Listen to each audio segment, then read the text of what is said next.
ನಿಮ್ಮ Prem. Dear students, KS notification ಈಗ ತಾನೇ ಅಧಿಸೂಚನೆ ಆಗಿರ್ತಕ್ಕಂಥದ್ದು. ಕೇವಲ 105 ದಿನಗಳು ಮಾತ್ರ ಬಾಕಿ ಇದಾವೆ ಪ್ರಿಲಿಮ್ಸ್ ಎಕ್ಸಾಮ್ಗೆ. ದೆನ್ ಪ್ರಿಲಿಮ್ಸ್ ಇಂದ ಮೈನ್ಸ್ಗೆ 87 ದಿನ ಮಾತ್ರ ಬಾಕಿ ಇರ್ತಕ್ಕಂಥದ್ದು. ಸೊ ಈ ಟೈಮಲ್ಲಿ ನಿಮಗೆ ಒಂದು ಸ್ಟ್ರಾಟಜಿ ಬೇಕಾಗಿದೆ, ಒಂದು ಟೈಮ್ ಟೇಬಲ್ ಬೇಕಾಗಿರ್ತಕ್ಕಂಥದ್ದು. ಸೊ ಈಗ ಆಲ್ರೆಡಿ ನಮ್ಮ ಫಸ್ಟ್ ಬ್ಯಾಚ್ ಮೆಂಟರ್ಶಿಪ್ಗೆ ಒಂದಷ್ಟು ವಿದ್ಯಾರ್ಥಿಗಳನ್ನ ಅಡ್ಮಿಷನ್ ಮಾಡ್ಕೊಂಡಿದ್ವಿ, ಅವ್ರಿಗೊಂದು ಸ್ಟ್ರಾಟಜಿಯನ್ನು ಕೊಟ್ಟಿದ್ವಿ. ಸೊ ಈ ಒಂದು ವಿಡಿಯೋದಲ್ಲಿ ನಾವು ಎಲ್ಲರೂ ಕೂಡ ಕರ್ನಾಟಕದಲ್ಲಿರ್ತಕ್ಕಂಥ ಎಲ್ಲ ವಿದ್ಯಾರ್ಥಿಗಳಿಗೂ ಕೂಡ ಒಂದು ಕಾಂಪ್ರಿಹೆನ್ಸಿವ್ ಆಗಿರತಕ್ಕಂತಹ ಒಂದು ಸ್ಟ್ರಾಟಜಿ, ಅದ್ರ ಜೊತೆಗೆ ಪ್ರಾಕ್ಟಿಕಲ್ ಸ್ಟ್ರಾಟಜಿ ಇದು. ಅಂಡ್ ಇದು ಒನ್ ಸ್ಟಾಪ್ ಸೊಲ್ಯೂಷನ್ ಆಗೋದ್ರಲ್ಲಿ ಯಾವುದೇ ರೀತಿಯ ಡೌಟ್ ಇಲ್ಲ. ಈ ವಿಡಿಯೋದಲ್ಲಿ ನಿಮಗೆ ಪ್ರಾಕ್ಟಿಕಲ್ ಸ್ಟ್ರಾಟಜಿಯ ಜೊತೆಗೆ ಯಾರಾದ್ರೂ ಮೆಂಟರ್ಶಿಪ್ ಜಾಯ್ನ್ ಆಗೋಗಿದ್ರೆ ಮೆಂಟರ್ಶಿಪ್ ಡೀಟೇಲ್ಸ್, ಅಂಡ್ ಯಾರಾದ್ರೂ ಕೋರ್ಸಿಗೆ ಜಾಯ್ನ್ ಆಗೋಗಿದ್ರೆ ಕೋರ್ಸ್ ಡೀಟೇಲ್ಸ್. ಸೊ ಈ ಒಂದು ವಿಡಿಯೋದಲ್ಲಿ ನಾವು ನೋಡ್ತಾ ಹೋಗೋಣ. ಸೊ ಇದಕ್ಕಿಂತ ಮುಂಚೆ ತಮಗೆ ಗೊತ್ತಿರಲಿ, 105 ದಿನ ಇದೆಯಲ್ಲ, ಇದರಲ್ಲಿ ನಾವು 3 ಫೇಸ್ ಅಲ್ಲಿ ಪ್ರಿಪರೇಷನ್ ಮಾಡ್ತಾ ಹೋಗ್ತೀವಿ. ಒಂದು, ನೀವು ಮೆಂಟರ್ಶಿಪ್ ಜಾಯ್ನ್ ಆದವ್ರು ಮಾತ್ರ ನೋಡ್ಬೇಕು ಅಂತ ಏನಿಲ್ಲ, ಕರ್ನಾಟಕದ ಎಲ್ಲಾ ವಿದ್ಯಾರ್ಥಿಗಳು ಕೂಡ ಈ ಸ್ಟ್ರಾಟಜಿಯನ್ನು ಫಾಲೋ ಮಾಡಿ ಈ ಟೈಮ್ ಟೇಬಲ್ ಅನ್ನು ತಾವು ಪ್ರಿಂಟ್ ಹಾಕೊಂಡು ತಾವೇ ಮನೇಲಿ ಓದ್ಬೋದು, ಅಥವಾ ಮೆಂಟರ್ಶಿಪ್ ಬೇಕು ಅಂದ್ರೆ ನಮ್ಮ ಕಡೆ ಬರ್ಬೋದು, ಅಥವಾ ಕ್ಲಾಸಸ್ ಬೇಕು ಅಂದ್ರೆ ನಮ್ಮ ಕಡೆ ಬರ್ಬೋದು. 3 ಆಪ್ಷನ್ ಕೂಡ ಇದೆ. ಸೊ ನಾನು ಈಗ ಕೊಡ್ತಿರ್ತಕ್ಕಂಥದ್ದು ಅಕಾರ್ಡಿಂಗ್ ಟು ಸೈಂಟಿಫಿಕ್, ಅದರಲ್ಲೂ ಕೂಡ ನ್ಯೂರೋ ಸೈನ್ಸ್ ಅದನ್ನ ಬಳಸಿಕೊಂಡು, ಮತ್ತೆ ರಿವಿಷನ್ ಎಷ್ಟು ಬೇಕು ಅದನ್ನ ಬಳಸಿಕೊಂಡು, ಜೊತೆಗೆ ನಿಮ್ಮ KS ನ ಸಿಲೆಬಸ್ ಅನ್ನ ಅರಿತುಕೊಂಡು ಸ್ಟ್ರಾಟಜಿಯನ್ನ ಮಾಡ್ತಾ ಇರತಕ್ಕಂಥದ್ದು. ಸೊ ಫಸ್ಟ್ ಒಂದು ಬ್ರೀಫ್ ಆಗಿ ಸ್ಟ್ರಾಟಜಿ ಹೇಗಿರುತ್ತೆ ಅಂತಕ್ಕಂಥದ್ದು ನಾನು ಹೇಳ್ತೀನಿ. ದೆನ್ ಮೆಂಟರ್ಶಿಪ್ ಡೀಟೇಲ್ಸ್ ಅನ್ನ ತಮಗೆ ಕೊಡ್ತಾ ಹೋಗ್ತೀನಿ. Just A minute. ಎಸ್ ನೋಡಿ, ಈಗ ನಮಗೆ ಟೈಮ್ ಇರ್ತಕ್ಕಂಥದ್ದು 105 ದಿನ. 105 ದಿನ ಅಷ್ಟೇ ಟೈಮ್ ಇದೆ. ಅದರಲ್ಲಿ 3 ಫೇಸ್ ಪ್ರಿಪರೇಷನ್ ಅನ್ನ ನಾವು ಮಾಡ್ತಾ ಹೋಗ್ತೀವಿ. 3 ಹಂತದ ಪ್ರಿಪರೇಷನ್ ಅನ್ನ ನಾವು ಮಾಡ್ತಾ ಹೋಗ್ತೀವಿ. ಮೊದಲನೇ ಫೇಸ್ ಅಲ್ಲಿ ನೀವು ಕೂಡ ಇದನ್ನ ಮಾಡಲೇಬೇಕು.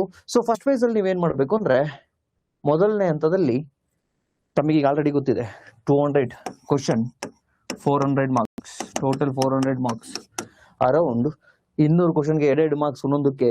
ಇದರಲ್ಲಿ ಮಿನಿಮಮ್ 200+ ಸ್ಕೋರ್ ಅನ್ನ ತಾವು ಮಾಡ್ಬೇಕಾಗತ್ತೆ 400 ಮಾರ್ಕ್ಸ್ಗೆ. ಸೊ ಇದರಲ್ಲಿ ಬ್ರೀಫ್ ಆಗಿ ನಾನು ಆಲ್ರೆಡಿ ಸಿಲೆಬಸ್ ಡಿಕೋಡಿಂಗ್ ಅನ್ನು ಕೂಡ ಮಾಡಿದ್ದೀನಿ. ಇದೇ ಒಂದು ಪ್ರೇಮ್ಸ್ ಯಾನ್ ಯೂಟ್ಯೂಬ್ ಚಾನಲ್ ವಿಡಿಯೋ ಸೆಕ್ಷನ್ ಅದಿದೆ. ಸೊ ಈಗ ನಾವೊಂದು ಸಮ್ಮರಿಯನ್ನ ನೋಡ್ತಾ ಹೋದ್ರೆ 200 ಕ್ವಶನ್ ಇಲ್ಲಿಂದ ಬರ್ತವೆ ಸರ್. ಸ್ಪೆಸಿಫಿಕಲಿ ಮೆನ್ಷನ್ ಮಾಡಿದ್ದಾರೆ 40 from state current affairs, 40 from national current affairs. ರಾಜ್ಯದ ಕರೆಂಟ್ ಅಫೇರ್ಸ್ ಇಂದ 40, ಇಂಟರ್ನ್ಯಾಷನಲ್ ಮತ್ತೆ national level current affairs 40. Total 80 ಪ್ರಶ್ನೆಗಳು ಕರೆಂಟ್ ಅಫೇರ್ಸ್. ಇದರಲ್ಲಿ minimum 40 questions economic survey and budget state ಇಂದಾನೆ ಬರ್ತಕ್ಕಂಥದ್ದು.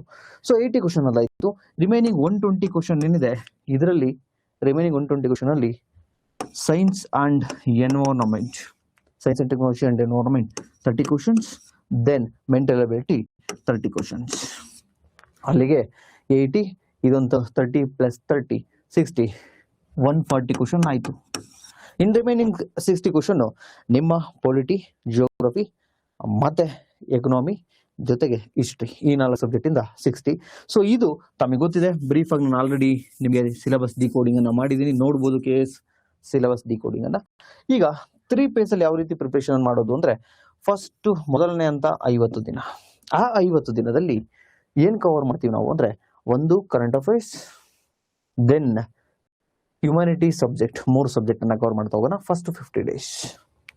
ನಂತರ 37 ಡೇಸ್ ಅಲ್ಲಿ ಹ್ಯುಮ್ಯಾನಿಟಿ ಸಬ್ಜೆಕ್ಟ್ಸ್ ಅಂದ್ರೆ ನಿಮ್ಮ ಏನು GS ಇದಾವಲ್ಲ ಆ ಸಬ್ಜೆಕ್ಟ್, ಜೊತೆಗೆ ಕರೆಂಟ್ ಅಫೇರ್ಸ್, ಜೊತೆಗೆ ಮೆಂಟಲ್ ಅಬಿಲಿಟಿ. ಇದು ಸೆಕೆಂಡ್ ಫೇಸ್. ಥರ್ಡ್ ಫೇಸ್ ಅಲ್ಲಿ ತಮಗೆ ಗೊತ್ತಿರಲಿ PYQs and full length test series ಅನ್ನ ನಾವು ಕವರ್ ಮಾಡ್ತಾ ಹೋಗ್ತೀವಿ. ಸೊ ಇದು ಒಂದು ಬ್ರೀಫ್ ಎಕ್ಸ್ಪ್ಲನೇಷನ್, ಒಂದ್ಸರ್ತಿ ನೋಡ್ಕೊಂಬಿಡಿ. ಫಸ್ಟ್ ಮೊದಲನೇ ಹಂತದ 50 ಡೇಸ್ ಅಲ್ಲಿ ನಾವೇನ್ ಮಾಡ್ತೀವಿ ಅಂದ್ರೆ, ಇಂಪಾರ್ಟೆಂಟ್ ಆಗಿರತಕ್ಕಂತಹ ಸಿಲೆಬಸ್ ಅನ್ನ ನಾವು ಕವರ್ ಮಾಡ್ಲಿಕ್ಕೆ ಹೋಗ್ತೀವಿ. So polity and economy and environment and science and ಟೆಕ್ನಾಲಜಿಯನ್ನ ಮೊದಲ 50 ದಿನದಲ್ಲಿ ತಾವು ಓದ್ಬೇಕಾಗತ್ತೆ. ಈಗ ತಮಗೆ ಗೊತ್ತು, ಎನ್ವೈರನ್ಮೆಂಟ್ ಅಂಡ್ ಸೈನ್ಸ್ ಇಂದ ಎಷ್ಟು ಕ್ವಶನ್, 30 ಕ್ವಶನ್ಸ್. ಅಂಡ್ ಎಕನಾಮಿ ಮತ್ತೆ ಪೊಲಿಟಿಯಿಂದ ಮಿನಿಮಮ್ 30 ಕ್ವಶನ್ಸ್. ಅಲ್ಲಿಗೆಷ್ಟು, ಮೊದಲ ಫೇಸ್ ಅಲ್ಲಿ ಮೊದಲ 50 ದಿನದಲ್ಲಿ 60 ಕ್ವಶನ್. ಅದರ ಜೊತೆಗೆ economic survey and budget and schemes and current affairs, ಇದು ಇಂಪಾರ್ಟೆಂಟ್ ಆಗುತ್ತೆ. ಸೊ 40 80 ಕ್ವಶನ್ಸ್ ಇರುತ್ತಲ್ವಾ.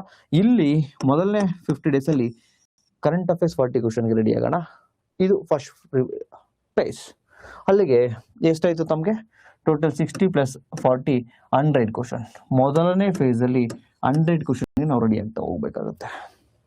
ಸೊ ಅದರಲ್ಲೂ ಕೂಡ ಪೊಲಿಟಿಗೆ 13 ಡೇಸ್ 13 ದಿನ ಟಾರ್ಗೆಟ್ ಇರುತ್ತೆ. ಎವ್ರಿ ಡೇ ಟಾರ್ಗೆಟ್ ಇರುತ್ತೆ. ಮೆಂಟರ್ಶಿಪ್ ಅಲ್ಲಿ ಪ್ರತಿದಿನ ಇದನ್ನ ಓದ್ಬೇಕು ಅಂತಕ್ಕಂಥದ್ದು ಇರುತ್ತೆ. ಕ್ಲಾಸಸ್ ಇರುತ್ತೆ. ಸೊ ನೆಕ್ಸ್ಟ್ 13 ದಿನ ನಂತರ ಒಂದು ದಿನ ರಿಸರ್ವ್ ಡೇ, 14 ದಿನ ರಿಸರ್ವ್ ಡೇ. ಯಾಕೆಂದ್ರೆ ನಾವು ಕೊಟ್ಟಿರ್ತಕ್ಕಂಥ ಟಾರ್ಗೆಟ್ ಅಲ್ಲಿ ತಾವೇನಾದ್ರೂ ಕಂಪ್ಲೀಟ್ ಮಾಡಿಲ್ಲ ಅಂದ್ರೆ ಆ ಒಂದು ರಿಸರ್ವ್ ಡೇ ಅನ್ನ ಬಳಸ್ಕೊಂಡು ಕಂಪ್ಲೀಟ್ ಮಾಡ್ಬೇಕಾಗುತ್ತೆ. ಅಲ್ಲಿ 14 ದಿನ ಆಯ್ತು. ನೆಕ್ಸ್ಟ್ ಒಂದಿನ ಇದೆಯಲ್ಲ, ಇದು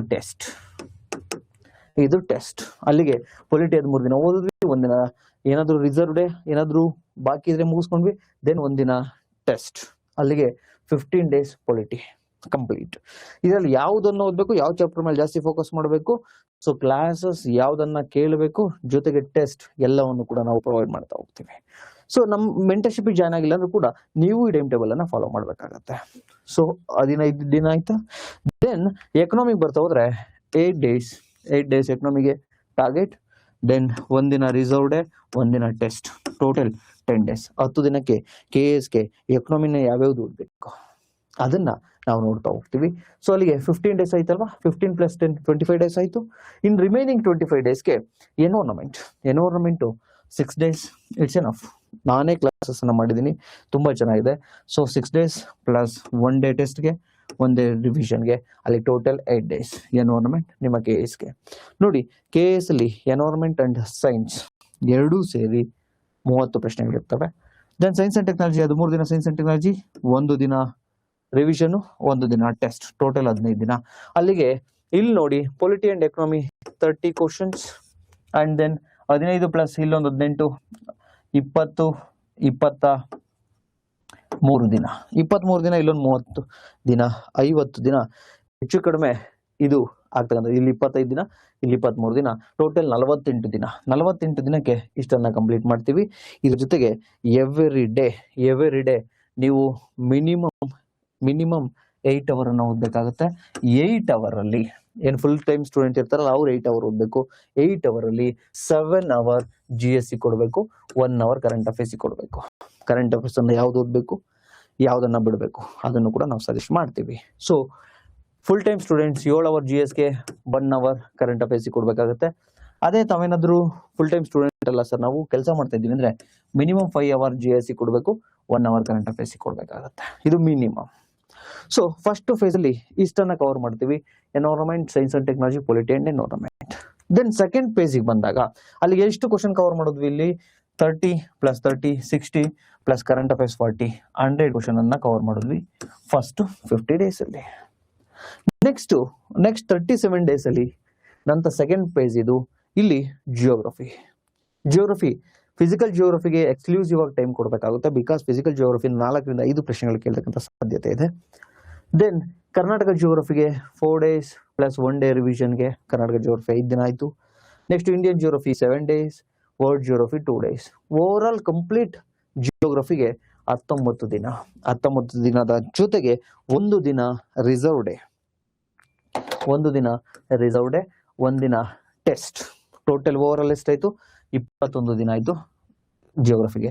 ಸರ್ ಜಿಯೋಗ್ರಫಿಗೆ ಯಾಕೆ ಸರ್ ಇಷ್ಟೊಂದು ಇಂಪಾರ್ಟೆನ್ಸ್ ಅನ್ನ ಕೊಟ್ಟಿದ್ದಾರೆ ಅಂದ್ರೆ, ತಮಗೆ ಗೊತ್ತಿರಲಿ, ಜಿಯೋಗ್ರಫಿಲಿ ವಿತ್ ಕರೆಂಟ್ ಅಫೇರ್ಸ್ ಸೇರಿಸಿ 27 ಪ್ಲಸ್ ಕ್ವಶನ್ ಅನ್ನ ಕೇಳಿದ್ದಾರೆ 2024 ಅಲ್ಲಿ. ನಾನು ಅದನ್ನ ಕ್ವಶನ್ ಪೇಪರ್ ಅನಾಲಿಸಿಸ್ ಮಾಡಿರೋ ವಿಡಿಯೋವನ್ನ ಕೊಟ್ಟಿದ್ದೀನಿ. ಸೊ 27 ಪ್ರಶ್ನೆಗಳು ಅಂದ್ರೆ ಇಂಟು 2 ಹಾಕಿದ್ರೆ ಎಷ್ಟಾಯ್ತು? 54 ಮಾರ್ಕ್ಸ್ ಕೇವಲ ಜಿಯೋಗ್ರಫಿ ಕಾನ್ಸೆಪ್ಟ್ಸ್ ಅಂಡ್ ನಿಮ್ಮ ಕರೆಂಟ್ ಅಫೇರ್ಸ್ ಇಂದ ಬಂದಿರತಕ್ಕಂಥದ್ದು. ಸೊ ಅದಕ್ಕೆ 21 ಡೇಸ್ ಇಲ್ಲಿ. ಅದಾದ ನಂತರ ಹಿಸ್ಟ್ರಿಗೆ ಬಂದ್ರೆ ಕರ್ನಾಟಕ ಹಿಸ್ಟ್ರಿಗೆ 4 ಡೇಸ್, ಮಾಡರ್ನ್ ಹಿಸ್ಟ್ರಿಗೆ 5 ಡೇಸ್, ಏನ್ಷಿಯಂಟ್ ಅಂಡ್ ಮಿಡಿವಲ್ಗೆ 5 ಡೇಸ್. ಟೋಟಲ್ 14 ದಿನ ಆಗುತ್ತೆ ಹಿಸ್ಟ್ರಿಗೆ. ಜೊತೆಗೆ 1 ದಿನ ಟೆಸ್ಟ್, 1 ದಿನ ರಿವಿಷನ್. ಟೋಟಲ್ 16 ಡೇಸ್, 16 ದಿನ ಹಿಸ್ಟ್ರಿ. ದೆನ್ ಇಲ್ಲೂ ಕೂಡ ಅಷ್ಟೇ. ಇಲ್ಲಿ ಕೂಡ ಸೆಕೆಂಡ್ ಫೇಸ್ ಅಲ್ಲಿ ನಾವೇನ್ ಮಾಡ್ತೀವಿ ಅಂದ್ರೆ, ಫುಲ್ ಟೈಮ್ ಸ್ಟೂಡೆಂಟ್ ಅವರು ಅಲ್ಲಿ 7 ಅವರ್ GS ಓದ್ತಿದ್ರಲ್ವಾ, ಸೆಕೆಂಡ್ ಫೇಸ್ ಅಲ್ಲಿ 6 ಅವರ್ GS ಓದ್ಬೇಕು ಅಥವಾ ಕ್ಲಾಸಸ್ ಅನ್ನ ಕೇಳಬೇಕು. ಜೊತೆಗೆ 1 hour current affairs, 1 hour mental ability. So ಇದು 8 ಅವರ್ ಮಿನಿಮಮ್ ಇದು. ಸರ್ ನಾನು ಕೆಲಸ ಮಾಡ್ತೀನಿ ಸರ್ ಅಂದ್ರೆ ಆಗ್ಲೇ ಏನು 5 ಅವರ್ ಓದ್ತಾ ಇದ್ರಿ GS ಅನ್ನ ಕೆಲಸ ಮಾಡೋರು, ಈಗ 4 hour GS, 1 hour mental ability, 1 hour current affairs ಅನ್ನ ಓದ್ಬೇಕಾಗತ್ತೆ. ಸೊ ನೆಕ್ಸ್ಟ್ ಇಷ್ಟೇ ಆಯ್ತು, ಜಿಯೋಗ್ರಫಿ ಆಯ್ತು. ನಂತರ ಎವ್ರಿ ಡೇ ಒಂದೊಂದು ದಿನಕ್ಕೆ 1 ಅವರ್ ಮೆಂಟಲ್ ಎಬಿಲಿಟಿ ಸಾಲ್ವ್ ಮಾಡ್ತೀರಾ. ಯಾವ ಸಾಲ್ವ್ ಮಾಡಬೇಕು ಅದೆಲ್ಲ ನಾವು ಹೇಳ್ತೀವಿ. ನಂತರ ಕರೆಂಟ್ ಅಫೇರ್ಸ್, ಇಲ್ಲೂ ಕೂಡ ಅಷ್ಟೇ economic survey, budget and minimum 1 year current affairs. ಇದು ಸೆಕೆಂಡ್ ಎರಡನೇ ಅಂತ. ನಿಮ್ಗೆ ಫಸ್ಟ್ ಅಲ್ಲಿ 48 ದಿನಕ್ಕೆ ಮುಗಿದಿರುತ್ತೆ, 2 days ರಿಸರ್ವ್ ಇರುತ್ತೆ. ಬಿಕಾಸ್ ಏನಾದ್ರೂ ಕಂಪ್ಲೀಟ್ ಮಾಡಿಲ್ಲ ಅಂದ್ರೆ ಕಂಪ್ಲೀಟ್ ಮಾಡ್ಲಿಕ್ಕೆ. ಸೊ ಎರಡನೇ ಅಂತ ಆಯ್ತು. ಇನ್ನ ಮೂರನೇ ಅಂತ ಇಲ್ಲಿ 14 ದಿನವನ್ನ ನಾವು ತೆಗೆದುಕೊಳ್ತೀವಿ. ಇಲ್ಲಿವರೆಗೂ ನಾವು ಏನಾಗಿದೆ, ಕ್ಲಾಸಸ್ ಮುಗಿಸ್ಕೊಂಡಿರ್ತೀವಿ, ಎಲ್ಲಾ ಸಿಲೆಬಸ್ ಕಂಪ್ಲೀಟ್ ಮಾಡ್ಕೊಂಡಿರ್ತೀವಿ. ದೆನ್ ಫೈನಲ್ ಸ್ಟೇಜ್ ಅಲ್ಲಿ ನಾವೇನ್ ಮಾಡ್ಬೇಕು ಅಂದ್ರೆ PYQ ಗಳನ್ನ ಸಾಲ್ವ್ ಮಾಡ್ಬೇಕು, ಟೆಸ್ಟ್ ಫುಲ್ ಅಂಡ್ ಟೆಸ್ಟ್ ಅನ್ನ ಸಾಲ್ವ್ ಮಾಡ್ಬೇಕು. ನೋಡಿ ಇಲ್ಲಿ ನಾವೇನ್ ಮಾಡಿದ್ವಿ, ಸಬ್ಜೆಕ್ಟ್ ವೈಸ್ ಟೆಸ್ಟ್ ಅನ್ನ ಸಾಲ್ವ್ ಮಾಡಿದ್ವಿ. ಪೊಲಿಟಿ ಆದ ತಕ್ಷಣ ಪೊಲಿಟಿ ಟೆಸ್ಟ್, ಎಕನಾಮಿ ಆದ ತಕ್ಷಣ ಎಕನಾಮಿ ಟೆಸ್ಟ್, ಎನ್ವೈರನ್ಮೆಂಟ್ ಆದ ತಕ್ಷಣ ಎನ್ವೈರನ್ಮೆಂಟ್ ಟೆಸ್ಟ್, ಈ ತರ ಸಬ್ಜೆಕ್ಟ್ ವೈಸ್ ಟೆಸ್ಟ್ ಅನ್ನ ಸಾಲ್ವ್ ಮಾಡಿದ್ವಿ. ಅದೇ ಎಲ್ಲಿ ನೆಕ್ಸ್ಟ್ ಸೆಕೆಂಡ್ ಹಂತದಲ್ಲಿ ಏನ್ ಮಾಡ್ತೀವಿ, ಇಲ್ಲೂ ಒಂದಷ್ಟು ಸಬ್ಜೆಕ್ಟ್ ವೈಸ್ ಅನ್ನ ಸಾಲ್ವ್ ಮಾಡ್ತೀವಿ. ದೆನ್ ಫೈನಲ್ 14 ದಿನ ಏನಿರುತ್ತಲ್ಲ ಮೂರನೇ ಹಂತದಲ್ಲಿ, ಈ ಮೂರನೇ ಹಂತದಲ್ಲಿ ನಾವೇನ್ ಮಾಡ್ತೀವಿ ಅಂದ್ರೆ 7 ದಿನ 7 ಸಬ್ಜೆಕ್ಟ್ ನ PYQ, science and technology PYQ, polity PYQ, economy PYQ, geography PYQ, environment, mental ability and history. ಇಷ್ಟುದು ಫಸ್ಟ್ PYQ ಅನ್ನ ಸಾಲ್ವ್ ಮಾಡ್ಬೇಕಾಗತ್ತೆ. ಆ ನಂತರ ಇನ್ನ ರಿಮೈನಿಂಗ್ 7 days ಏನಿರುತ್ತಲ್ಲ full and test 1, test 2, test 3, test 4, test 5, test 6, test 7. Next 7 ದಿನವೂ ಕೂಡ full length test ಅನ್ನ ನಾವು ಸಾಲ್ವ್ ಮಾಡ್ಬೇಕಾಗತ್ತೆ. ಸೊ ಈ ಹಂತದಲ್ಲಿ ನೋಡಿ, ಈ ಟೈಮ್ ಟೇಬಲ್ ಒಟ್ಟು ಹೆಂಗ್ ಒಳಗೊಂಡಿದೆ, ಏನೆಲ್ಲ ಒಳಗೊಂಡಿದೆ ಅಂದ್ರೆ ನೋಡಿ, ಸಿಲೆಬಸ್ ಕವರ್ ಮಾಡ್ತೀರಾ. ಮೊದಲನೇ ಹಂತದಲ್ಲಿ ಇಂಪಾರ್ಟೆಂಟ್ ಆಗಿರ್ತಕ್ಕಂಥ ಜಾಸ್ತಿ ಕ್ವಶನ್ ಬರ್ತಕ್ಕಂಥದ್ದನ್ನ ಸಿಲೆಬಸ್ ಕವರ್ ಮಾಡ್ತೀವಿ, ಜೊತೆಗೆ ಕರೆಂಟ್ ಅಫೇರ್ಸ್ ಕವರ್ ಮಾಡ್ತೀವಿ. ಎರಡನೇ ಹಂತದಲ್ಲೂ ಕೂಡ ಸಿಲೆಬಸ್ ನ ಜೊತೆಗೆ ಸಬ್ಜೆಕ್ಟ್ ವೈಸ್ ಟೆಸ್ಟ್ ಅನ್ನ ಅಟೆಂಡ್ ಮಾಡ್ತೀವಿ. ಮೂರನೇ ಹಂತದಲ್ಲಿ PYQ plus full length test ಅನ್ನ ಅಟೆಂಡ್ ಮಾಡ್ತಾ ಹೋಗ್ತೀವಿ. ಇದ್ರ ಜೊತೆಗೆ ನೀವು ಕರೆಂಟ್ ಅಫೇರ್ಸ್ ಅನ್ನ ಏನ್ ಓದ್ಬೇಕು, ಏನ್ ಓದ್ಬಾರ್ದು ಕಂಪ್ಲೀಟ್ ನಾನೇ ಹೇಳ್ಕೊಡ್ತೇನೆ. ಸೊ ಯಾವ್ಯಾವ ಕವರ್ ಮಾಡ್ಬೇಕು ಅಂತೇಳಿ. ಅದ್ರ ಜೊತೆಗೆ ಬಜೆಟ್ ನಾನೇ ತರಗತಿಯನ್ನ ಕ್ಲಾಸ್ ಮಾಡ್ಕೊಡ್ತೀನಿ. Economics survey more than 20 hours ಆಗುತ್ತೆ, 20 ಕ್ಲಾಸ್ ಆಗುತ್ತೆ economics survey. Important, because budget and economics ಸರ್ವೆಯಲ್ಲಿ ಮೋರ್ ದನ್ 40 ಕ್ವಶನ್ಸ್, ಅಲ್ಲಿಗೆ 80 marks ಬರ್ತಕ್ಕಂಥದ್ದು. ಸೊ ವೆರಿ ವೆರಿ ಇಂಪಾರ್ಟೆಂಟ್, ಅದು ನಾನು ಕವರ್ ಮಾಡ್ಕೊಡ್ತೀನಿ. ಇದ್ರ ಜೊತೆಗೆ ನೀವು ಕರೆಂಟ್ ಅಫೇರ್ಸ್ ಏನು ಕಂಪಲ್ಷನ್ ಮ್ಯಾಗಝಿನ್ ಓದ್ತಾ ಇದ್ದೀರಲ್ವಾ, ಅದು 6 ತಿಂಗಳು 1 ವರ್ಷದ್ದು. It's not enough. ಅದನ್ನ ತೆಗೆದುಕೊಂಡಿರಿ, ಕರೆಂಟ್ ಅಫೇರ್ಸ್ ಅನ್ನ ತೆಗೆದುಕೊಂಡಿರಿ. ಅದನ್ನ ಜೊತೆಗೆ ಇನ್ನ ಒಂದಷ್ಟು ಇಂಪಾರ್ಟೆಂಟ್ ಕರೆಂಟ್ ಅಫೇರ್ಸ್ ಅನ್ನ ನಾನು ಹೇಳ್ತೀನಿ ಏನೇನ್ ಮಾಡ್ಬೇಕು ಅಂತ ಹೇಳಿ. ಕಂಪ್ಲೀಟ್ ಇದು ನನ್ನ ಜವಾಬ್ದಾರಿ, ಓಕೆನಾ. ಸೊ ನಂತರ ವಾಯ್ಸ್ ನೀಟಾಗಿ ಬರ್ತಿಲ್ವಾ, ಶಾಂತ ಅವ್ರ ವಾಯ್ಸ್ ನೀಟಾಗಿ ಬರ್ತಿಲ್ಲ ಅಂತ ಹೇಳ್ತಿದ್ದಾರೆ. ನಂತರ ಮೆಂಟರ್ಶಿಪ್ ಡೀಟೇಲ್ಸ್ ಅನ್ನ ಒಂದ್ಸತಿ ಹೇಳ್ಬಿಡ್ತೀನಿ ನಿಮಗೆ. ಎಸ್ ನೋಡಿ, ಮೆಂಟರ್ಶಿಪ್ ಅಲ್ಲಿ ಸಿಂಪಲ್, ಏನು ಓದ್ಬೇಕು, ಯಾವುದನ್ನ ಎಷ್ಟೆಷ್ಟು ಓದ್ಬೇಕು, ಎವ್ರಿ ಡೇ ನಿಮಗೆ ನೆಕ್ಸ್ಟ್ 100 days ಟೈಮ್ ಟೇಬಲ್ ಕೊಡ್ತೀವಿ. ಎವ್ರಿ ಮಂತ್ 1 month ಇಂದ ಟೈಮ್ ಟೇಬಲ್ ಕೊಡ್ತೀವಿ. ಎವ್ರಿ ವೀಕ್ ಟೈಮ್ ಟೇಬಲ್ ಕೊಡ್ತೀವಿ. ಎವ್ರಿ ಡೇ ಟಾರ್ಗೆಟ್ ಕೊಡ್ತೀವಿ. ಫಾರ್ ಎಕ್ಸಾಂಪಲ್ ನಾಳೆ ಏನು ಓದ್ಬೇಕು, ಇವತ್ತೇ ಟಾರ್ಗೆಟ್ ಕೊಡ್ತೀವಿ. ಸೊ ಇಲ್ಲಿ ಕ್ಲಾಸಸ್ ಕೂಡ ಇರುತ್ತೆ ಮೆಂಟರ್ಶಿಪ್ ಅಲ್ಲಿ. ಇಲ್ಲ ಸರ್ ನನಗೆ ಕ್ಲಾಸ್ ಬೇಡ ಅಂದ್ರೆ ಓನ್ಲಿ ಮೆಂಟರ್ಶಿಪ್ ಸಾಕು ಅಂದ್ರೆ 1999. ಸೊ ಇವ್ರಿಗೆ ನಾನು ಏನ್ ಮಾಡ್ತೀನಿ, ಓನ್ಲಿ ಮೆಂಟರ್ಶಿಪ್ ಅಷ್ಟೇ ಪ್ರೊವೈಡ್ ಮಾಡ್ತೀವಿ, ಬೇರೆ ಏನನ್ನು ಪ್ರೊವೈಡ್ ಮಾಡಲ್ಲ. ಎವ್ರಿ ಡೇ ಟಾರ್ಗೆಟ್ ಕೊಡ್ತೀವಿ. ಸೊ ಎವ್ರಿ ಡೇ ಏನ್ ಟಾರ್ಗೆಟ್ ಕೊಡ್ತೀವಿ ಅದನ್ನ ನಿಮ್ಮ ಕ್ಲಾಸಿಂದ ಅಥವಾ ನಿಮ್ಮ ನೋಟ್ಸ್ ಇಂದ ನಿಮ್ಮ ಆಥರ್ ಬುಕ್ ಸಜೆಸ್ಟ್ ಮಾಡ್ತೀವಿ, ಅದರಿಂದ ಕವರ್ ಮಾಡಬೇಕು. ನನ್ನ ಸಜೆಷನ್, ಇದಕ್ಕೆ ಯಾರು ಜಾಯ್ನ್ ಆಗ್ಬೇಡಿ. ಸಾಧ್ಯವಾದಷ್ಟು ಮೆಂಟರ್ಶಿಪ್ ವಿತ್ ಕೋರ್ಸ್ ನಾನು ಪ್ರಮೋಟ್ ಮಾಡ್ಕೋತೀನಿ ಅಂತಲ್ಲ. ಸೊ ಈಗ ಎಷ್ಟೋ ವಿದ್ಯಾರ್ಥಿಗಳು ಬೇರೆ ಬೇರೆ ಕಡೆ ಜಾಯ್ನ್ ಆಗಿರ್ತಾರೆ. ನಮ್ಮ ಹುಡುಗರು ನನ್ನ ಆಲ್ರೆಡಿ ಲೈವ್ ಅಲ್ಲಿ ಹೇಳ್ತಾ ಇದ್ರು, ಸರ್ ನಾನು ಎಲ್ಲೋ 2,30,000 ಕೊಟ್ಟಿದ್ದೆ ಸರ್ ಕ್ವಶನ್, ಅಲ್ಲಿ ಕೋಚಿಂಗ್ ಮುಗಿಸಿದ ನಂತರ ನನಗೆ UPSC ಕ್ವಶನ್ನೇ ಸಾಲ್ವ್ ಮಾಡ್ಲಿಕ್ಕೆ ಆಗ್ತಿರ್ಲಿಲ್ಲ. ನಿಮ್ ಕ್ಲಾಸ್ ಕೇವಲ 3,000 ಅಷ್ಟೇ ಕೊಟ್ಟೆ, KS ಮೆಂಟರ್ಶಿಪ್ ವಿತ್ ಕ್ಲಾಸ್ ನಾವು ನೀಟಾಗಿ ಸಾಲ್ವ್ ಮಾಡ್ತಾ ಇದ್ದೀವಿ ಅಂತ ಹೇಳಿ. ಸೊ ಈಗ ನಾನು ಅದಕ್ಕೋಸ್ಕರ ಏನ್ ಹೇಳ್ತಾ ಇದ್ದೀನಿ ಅಂದ್ರೆ, ದಯವಿಟ್ಟು ಮೆಂಟರ್ಶಿಪ್ ವಿತ್ ಕೋರ್ಸ್ ಅನ್ನ ಜಾಯ್ನ್ ಆಗ್ಲಿಕ್ಕೆ ಸಿದ್ಧರಾಗಿ. ಸೊ ಇಲ್ಲಿ ಕಂಪ್ಲೀಟ್ ಕ್ಲಾಸ್ GS ಕ್ಲಾಸಸ್ ಇರುತ್ತೆ, ಮತ್ತೆ ನಿಮ್ಮ ಡೈಲಿ ಟಾರ್ಗೆಟ್ಸ್ ಕೂಡ ಇರುತ್ತೆ, ಎಲ್ಲವೂ ಕೂಡ ಇರ್ತಾ ಹೋಗುತ್ತೆ. ನಿಮ್ಮ KS ಜವಾಬ್ದಾರಿ ನಂದಾಗಿರುತ್ತೆ ಇಲ್ಲಿ. ಇಲ್ಲ ಸರ್ ನಮಗೆ ಆಲ್ರೆಡಿ ಕ್ಲಾಸ್ ಕಾನ್ಸೆಪ್ಟ್ ಕ್ಲಾರಿಟಿ ಇದೆ ಸರ್, ತೊಂದರೆ ಇಲ್ಲ ಸರ್, ಮೆಂಟರ್ಶಿಪ್ ಓನ್ಲಿ ಜಾಯ್ನ್ ಆಗಿ 1999.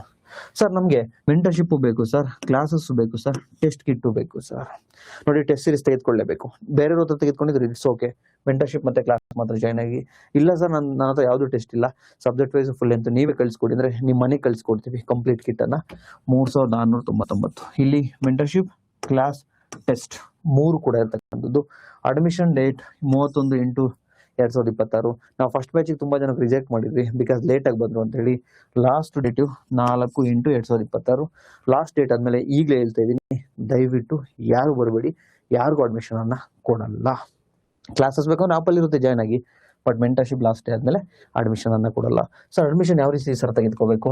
ಸಿಂಪಲ್ 7026132710 ವಾಟ್ಸಪ್ ಮೆಸೇಜ್ ಮಾಡಬೇಕು, ಕಾಲ್ ಮಾಡಬಾರ್ದು. ರಿಪ್ಲೈ ಮಾಡೋದು ಲೇಟ್ ಆಗುತ್ತೆ, ನಮ್ಮ ಟೀಮ್ ಅವ್ರಿಗೆ ತುಂಬಾ ಇನ್ಕ್ವೈರೀಸ್ ಇರುತ್ತೆ. ಅದಕ್ಕೋಸ್ಕರ 8000 ಸ್ಟೂಡೆಂಟ್ಸ್ ಇದ್ದಾರೆ, ಆನ್ಲೈನ್ ಆಫ್ಲೈನ್ ಇವರು ಮೆಂಟರ್ಶಿಪ್ ರಿವ್ಯೂ ಇರುತ್ತೆ. ಟೀಮಲ್ಲಿ ಲೇಟ್ ಆಗುತ್ತೆ ರಿಪ್ಲೈ ಮಾಡೋದು, ವೆಯ್ಟ್ ಮಾಡಿ 1 hour 2 hour ಅಥವಾ 3 hour ವೆಯ್ಟ್ ಮಾಡಬೇಕಾಗುತ್ತೆ. 7026132710 ವಾಟ್ಸಪ್ ಮಾಡಿದ್ರೆ ಅವರು ನಿಮಗೆ ಅಡ್ಮಿಷನ್ ಡೀಟೇಲ್ಸ್ ಅನ್ನ ಕೊಡ್ತಾರೆ. ಅಲ್ಲಿ ನೀವು ಅವ್ರು ಏನೇನು ಪೇಮೆಂಟ್ ಡೀಟೇಲ್ಸ್ ಎಲ್ಲ ಕೊಡ್ತಾರೆ, ಅಲ್ಲಿ ಪೇ ಮಾಡಬೇಕಾಗತ್ತೆ. ಸೊ ಇದು ಅಡ್ಮಿಷನ್ ನ ಡೀಟೇಲ್ಸ್. ತಮ್ಮ ಏನಾದರೂ ಡೌಟ್ ಇದ್ರೆ ಕೇಳ್ಬೋದು,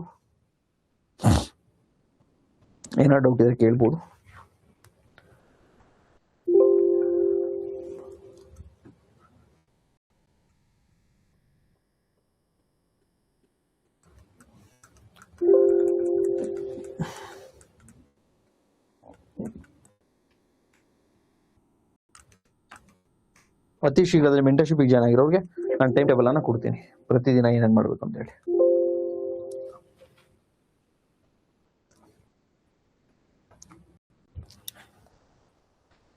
ಕ್ಲಿಯರಾ? ಏನಾದ್ರು ಡೌಟ್ ಇದೆಯಾ?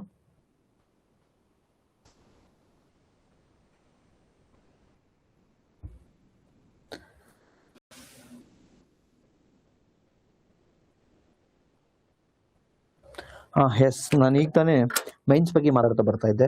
ಇರ್ತಕ್ಕಂಥ 107 ದಿನ ಇದ್ರ ಜೊತೆಗೆ ಸರ್ ಮೈನ್ಸ್ ವಿತ್ ಫಿಲಿಮ್ಸ್ ಮಾಡ್ಬೋದಾ? ಪ್ರಾಕ್ಟಿಕಲಿ ಥಿಂಕ್ ಮಾಡಿ, ಪಾಸಿಬಿಲಿಟೀಸ್ ಇಲ್ಲ. ಕಂಪ್ಲೀಟ್ಲಿ ನೀವು ಫಿಲಿಮ್ಸ್ಗೆ ಕೊಡಬೇಕಾಗುತ್ತೆ 107 ದಿನವನ್ನ. ಯಾಕೆ ಸರ್ ಅಂದ್ರೆ more than 80 questions current affairs ಇರೋದ್ರಿಂದ ಫ್ಯಾಕ್ಟ್ಸ್ ಹೆವಿ ಇರುತ್ತೆ.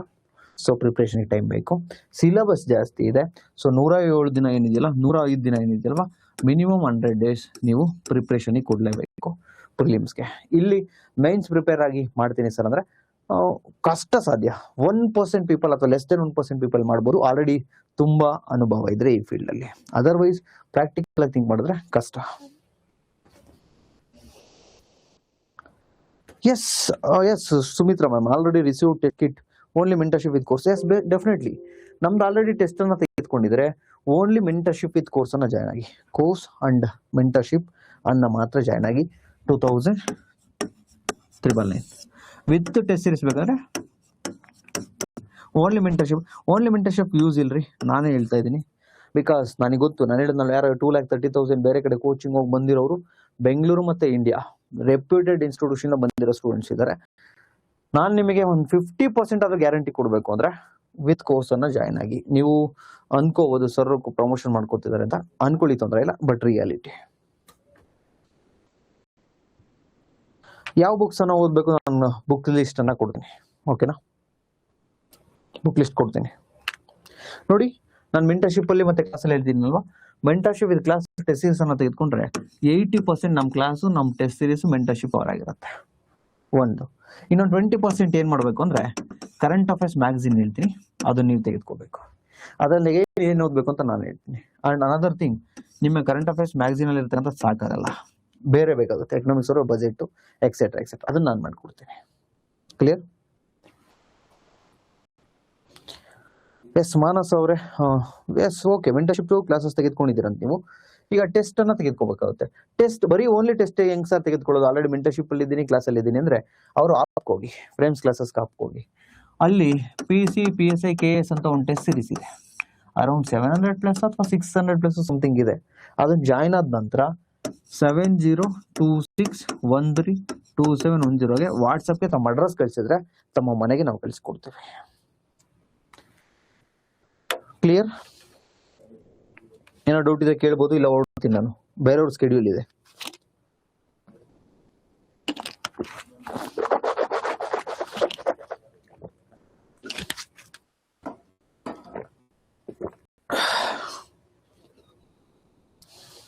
ಓಕೆನಾ, ಕ್ಲಿಯರಾ?